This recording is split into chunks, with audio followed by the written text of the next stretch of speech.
अस्सलाम वालेकुम।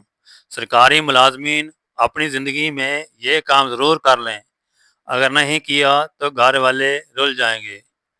अगर आप हमारे चैनल पर न्यू है तो हमारे चैनल को सब्सक्राइब करें, वीडियो अच्छी लगे तो लाइक ज़रूर कर दें। काम ये है कि आपने कुछ कागजात जो हैं वो एक जगह इकट्ठे करके रखने हैं और अपने घर वालों को बताना है। ये बात आपको शायद सख्त लगे, लेकिन हकीकत यही है। अगर आपकी अचानक मौत हो जाए तो क्या आपके घर वालों को पता है कि कौन-कौन से कागज़ात जो हैं कहाँ-कहाँ पड़े हैं? अगर इनको नहीं पता तो ये दफ्तरों के चक्कर लगा-लगा कर रुल जाएँगे। वफ़ात के बाद घर वाले गम में होते हैं और साथ ही दफ्तर के चक्कर भी लगा रहे होते हैं। कोई कहता है बेफ़ार्म लाएँ, कोई कहता है ये कागज़ मुकम्मल नहीं, कोई कहता है वक़्त गुज़र गया अब मुश्किल होगी। और घर वाले कहते हैं कि काश हमने उनकी ज़िंदगी में ही अपने कागज़ मुकम्मल कर लिए होते। कागज़ात कौन-कौन से हैं जानिए इस वीडियो में।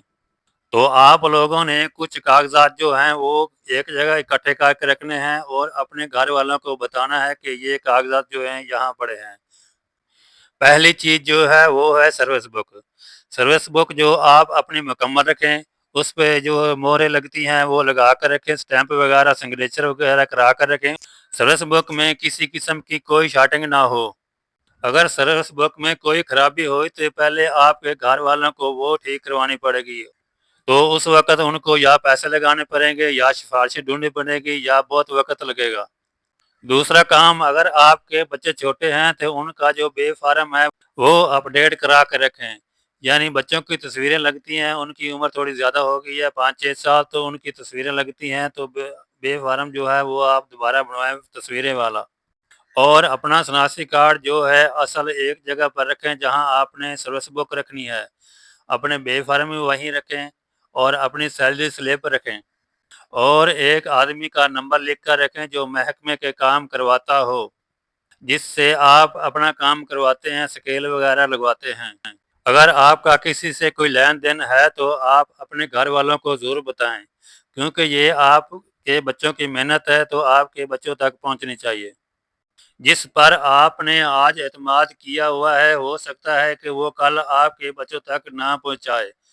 सारे एक जैसे नहीं होते, मगर अपनी एहतियात जो है वो ज़रूरी है। अगर आपकी कोई जायदाद वगैरह है तो आप अपने बच्चों को ज़रूर तक़सीम करके दें। बाज़ औक़ात ऐसा होता है कि वफ़ात के बाद लड़कियों को हिस्सा कम दिया जाता है तो इनमें लड़ाई झगड़े हो जाते हैं।